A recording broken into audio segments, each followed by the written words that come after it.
Hey friends, welcome back to my channel. If you're new here, my name is Dela Criss, and we're just a family of 5. We're living full-time in a camper right now, and our hope and desire is just to pay off debt, become more financially independent, and just live this life that we feel like God is really calling us to live. And so today, what I wanted to do is tackle this question that I keep getting, and it's will living in a camper and an RV actually save you money? Because you see everybody doing this tiny living lifestyle, or just tiny living in general. So even if you're just considering buying a tiny home, moving out of your house, moving out of your apartment, and you're trying to figure out, will it actually save you money? Will it actually help you reach your goals, pay off debt, all those types of things? And so today, I'm going to try to tackle that question. I've been answering it kind of individually as you guys DM me and stuff like that.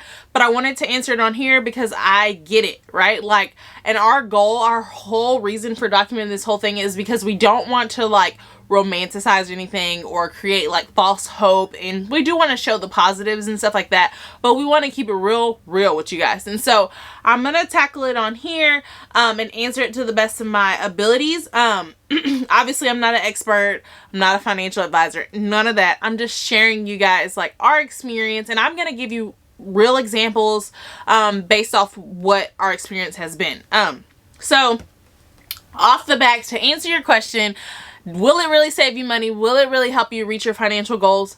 The answer is it really depends, y'all. And before you roll your eyes and click off this video, I am going to tell you why it depends. I'm going to tell you the questions that you have to ask yourself in order to weigh the pros and cons and like, is this something I should jump and do?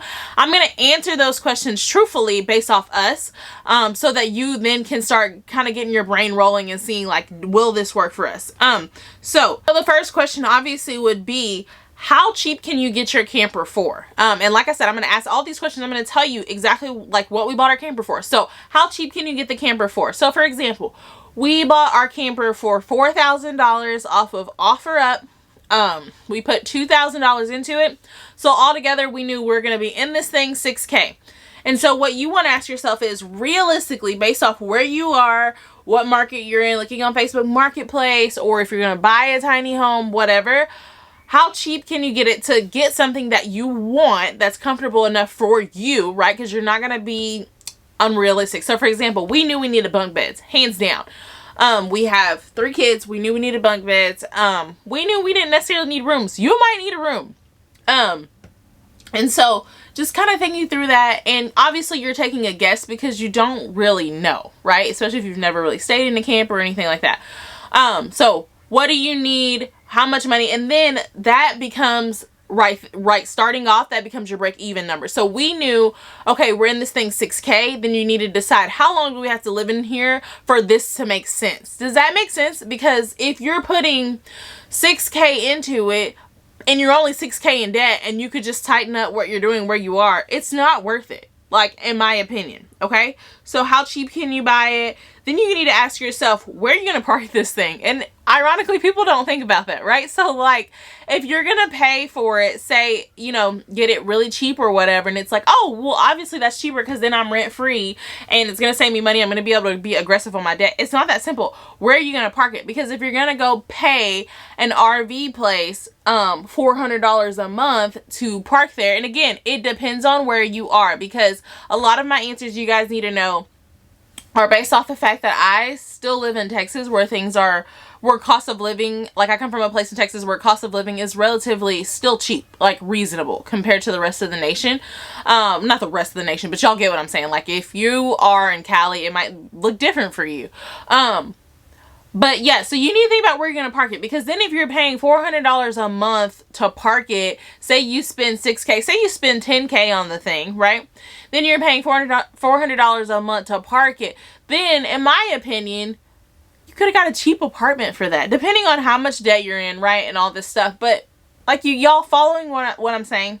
Now for some of y'all, this is why I said, where are you going to park it? Really start to get creative and think about it. I know some people who bought an RV or bought a camper, and they kind of trade their work, like they work at an RV park and they get to park there for free. That's worth it, in my opinion. Or maybe like your parents can hook up something in their backyard or on their land or something like that. Or if you're like us, we were going to be paying a land payment anyways. So for us, it didn't make a lot of sense to be living in an apartment, paying an apartment rent, and paying on our land when we could just be here. So it made a lot of sense for us. So if you're kind of considering purchasing land, this is a whole nother ballgame for you, right? So where will you park it? Write that down. How will you set up electricity and water? So this is for my land people. Because it still may be cheaper for you to live in an apartment and kind of still work on your land while you're there. Because for us, it costs us $3,000 to set up a T-pole, which is what we plug our RV into. And that was a deal, honestly. Like, we found someone that contracts out their own work, and so it cost us $3,000. And that's outside of what it costs us to set up electricity on our land. But again, those are costs that we weren't putting into whether or not we should stay in an RV, because we need that anyways once we build our house, right? But if you're gonna go set up electricity, set up this, do this, and you are only in $20,000 in debt, you really need to decide, like, is that worth it? Because even $20,000 in debt, you're gonna go through all we're going through. I don't know if it's worth it versus just tightening up, picking up a side job, and doing what you gotta do, right? So where are you gonna park it? What are you gonna do for electricity, sewer, all that? And then there's insurance, if you're gonna insure the thing. Like, y'all, you can really go down this rabbit trail. That's why I literally said it depends. And then there's storage, right? So for us, we spend, this is crazy, y'all. We spend about $200 a month on storage. And if I could go back and do everything all over again, I would have sold everything. Except, right, you know, things that are like, oh, well, this is what my baby slept on. I don't know, stuff like that like really means something to me. Right now we're in the process of building our own storage unit on our property, and it's going really good. We have the framing done. If you guys want to see that, I can share that with you. Just let me know down below, because that's something to consider if you have your own land. So we're building that. But y'all, $200 a month, and my dad put it this way and it killed me. Anything you have in storage, depending on how long you store it, you can buy it brand new and buy something you want to buy. So even like my washer and dryer, I stored for like a year. I could have bought a new washer and dryer that I really liked for the price of storage every month. But anyways, we're getting rid of that. But that is something you need to consider. Like, if this is temporary for you, are you really in a place where you're that committed? You're going to sell all your furniture, you know what I mean? Sell everything you ever bought in your house, and do the thing all over again? Or is this something that you're thinking more temporarily, like, I just want to see if I can just get rid of my, you know, overhead, so to speak, your rent, and get aggressive with my debt. So that's something that you really need to think about, because storage will eat you up. And then there's repairs. Like, if you're not a handy person, RV living, camper living is such a niche thing that they can get so much money off of you if something breaks. So, for example, our hot water wasn't working when we moved in, y'all. We were taking cold showers. We were heating up water, it was rough, right? And so we were like, we got to get this fixed. I was like, done. I was like, I can't do this. I can do tiny living, but these cold showers, I'm not here for it, right? And so we started looking up RV people to come out and check it out. And just to come out, it was $200 just to come out, right? And so because we're so cheap, I was like, nope, And my husband was like, yeah, we're going to give this one more shot. Like, we're going to try to figure it out by ourselves. And luckily, y'all, it was just a button, right? So that's the learning curve of RV living. We've never lived in a camper or an RV or anything. So it was just a button, and we needed to let it heat up. But that's something to consider too, because if you're putting all this money into repairs or maintenance and stuff like that, and you're not willing to go through the learning curve, y'all, that's a whole nother thing. And obviously RV keep up, and that's the same thing if you live in a house, you have to keep up, you know, with the house or whatever. And then there's just there's a lot of maybes. And so, like I said, just look at what part of the country are you from, because if housing is really costing you like $3,000 a month, then I would say yes, figure it out. Figure out a way to live tiny. And I know people live tiny for other reasons, but I'm just focused on the finances right now, because honestly that was our main motivation, and then everything else, like the other good things that come from tiny living, came. But if you're thinking about just for finances and budget and things like that, that's what I'm trying to break down for you. So like, if you live, and I'm saying Cali, I know there are some affordable places there, but like, just depending on where you live, what's the cost of living, I think you just need to sit down. If you're married, get your spouse, write down some numbers. And the reason why I made this too is because Y'all, tiny living, RV living, camper living, it is not for the faint of heart. It is not easy. It's hard work. It's something that you have to be committed to and dedicated to, especially when you have a family and kids. I think if you're just married and it's just you, do the thing. Like, that's a perfect time to go tiny and just do it. Especially if you're working all the time, you're never home. That's a whole nother video. But if you have a family, it's a commitment.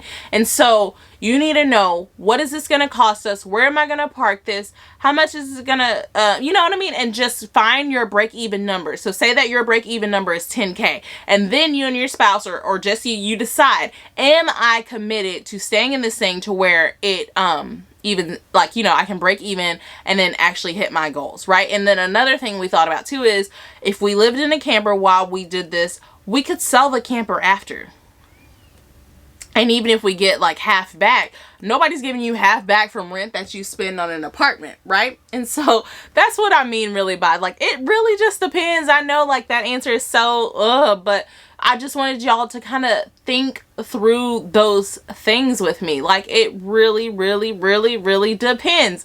Now, what I will tell most people after I tell them, looking at your situation, what you're telling me, you don't need to go tiny. You need to fix your eating out problem. You need to fix your spending problem. You need to fix your Amazon problem. Hello, me. Worked through that. But like, you know, you need to fix some habits that are holding you back. It ain't your mortgage. Like, it's your habits. It's your attitude. Then of course it's different if you're selling a house and you're getting a bunch of money off of that you can then just throw at debt and then rebuild yourself back up. All that is conversation that you have to have. But most of the time you just need to decide, I'm going to get out of debt no matter what it takes. And I'm going to fix the real issue that's going on. Because if not, you're going to buy a tiny house and you're going to live in the tiny house and you're still going to be eating out all the time. So then you're just going through all this for nothing, right? So for a lot of people, I'm like, oh, just looking at your finances, when they tell me what they're dealing with, what they're making, I'm like, you just need to buckle down. You can do this. You can buckle down and put an extra $500 towards debt, pick up a side hustle, whatever, then you're good. You don't have to go on this big fancy tiny living adventure to do that. This is just what made sense for us. Especially thinking like, you know, we have our own land that we're trying to build on, and it made sense for us. But for a lot of people, nope, you just need to buckle down and do the thing. So anyways, I hope that was helpful to you guys. I just want to be, as you guys are asking me questions, they're great questions that I never thought of, some of them. And so I want to be answering those and being really transparent. We're like an open book. We want to share this journey with people because we want people to get free. We want people to be able to do what it is that they want to do with their life. And so if you have a question, don't be afraid to comment below. Some of you guys add me on Instagram. I'll put my Instagram below and you DM me. I just want to help people like do this, especially like a lot of y'all are thinking about the buying the land thing. So if there are specific questions you have around that, let me know. We'll probably do a Q&A, but long questions like this, I just wanted to break it down for you guys. Okay, so please hit the subscribe button. Help us, support us on this journey. I love you guys so much, and I'll see you in my next video. Bye.